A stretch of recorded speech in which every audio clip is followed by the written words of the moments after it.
बच्चों हमने महात्मा गांधी के पत्र पढ़े हैं, उनसे हमने क्या सीखा है कि हमें जो पढ़ना है उसको चिंतन भी करना है, उस पर विचार भी करना है।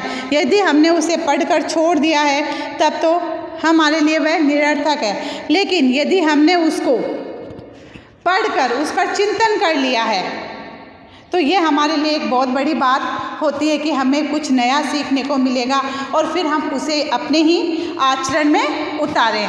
इसी तरह से इसमें बताया गया था कि आपने कोई भजन सुना है, आप उस भजन के गूढ़ रहस्य तक जाइए कि वो भजन क्या कहना चाहता। मात्र वो भजन नहीं है, उसके माध्यम से हमें कुछ कहा जा रहा है, तो वो क्या कहना चाह रहे हैं उसके गहराई तक आप जाइए, तो शायद आपको ऐसे प्रश्नों के उत्तर मिल जाएंगे जिसके बारे में हम कभी सोच भी नहीं सकते हैं। उसके गूढ़ रहस्य हमें पता चल जाते हैं कि इसमें हमें क्या बताया गया है, इसमें क्या गुण हैं, क्या दोष है।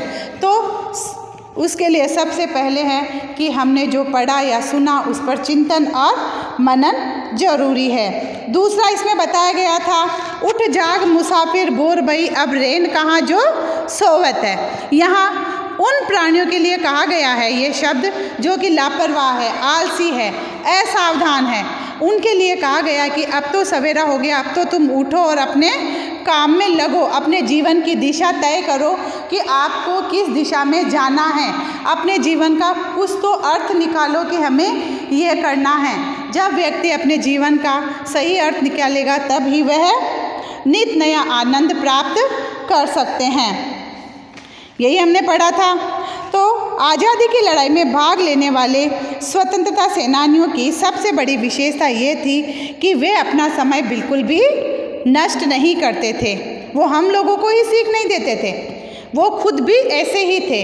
वो खुद भी अपना समय बिल्कुल नष्ट नहीं करते थे, चाहे वह जेल में हो या बाहर हो।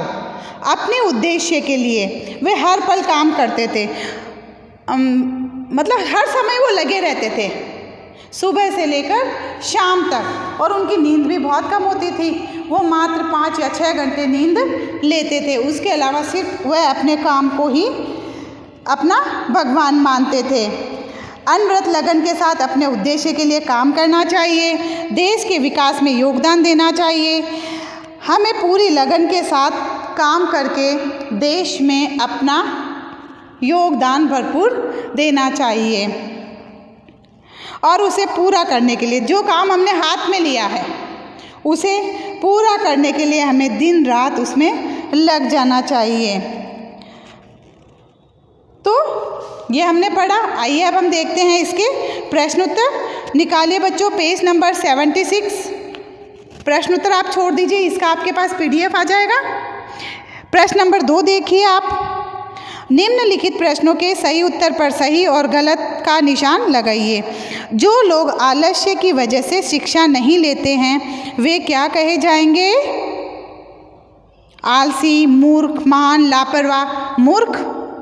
जिन्हें विचार करने की आदत पड़ जाती है उनके पास कौन सी पुस्तक हमेशा रहती है? आत्मकथा की पुस्तक, जीवनी की पुस्तक, कहानी की पुस्तक, विचारों की पुस्तक। तो विचारों की पुस्तक। कैसे विचारों को गांधी जी निरा पागलपन कहते थे? सच्चे, झूठे और निकम्मे विचारों को। भजन की सोने वाली बात किस पर लागू होती है? असावधान या लापरवाह मनुष्यों पर। केवल पुस्तकें पढ़ने को गांधी जी ने क्या माना है? रोग। केवल पुस्तकें पढ़ना ये सिर्फ एक रोग है, लेकिन उस पर चिंतन या मनन करना ये हमारे लिए निरोग है। इससे हम ज्ञानवान बनते हैं, ज्ञान संपन्न बनते हैं, हम दूसरे लोगों को कुछ सिखा पाते हैं। बाकी प्रश्न उत्तर का आपको PDF भेज दिया जाएगा बच्चों, जो आपको सभी कॉपी में करने हैं।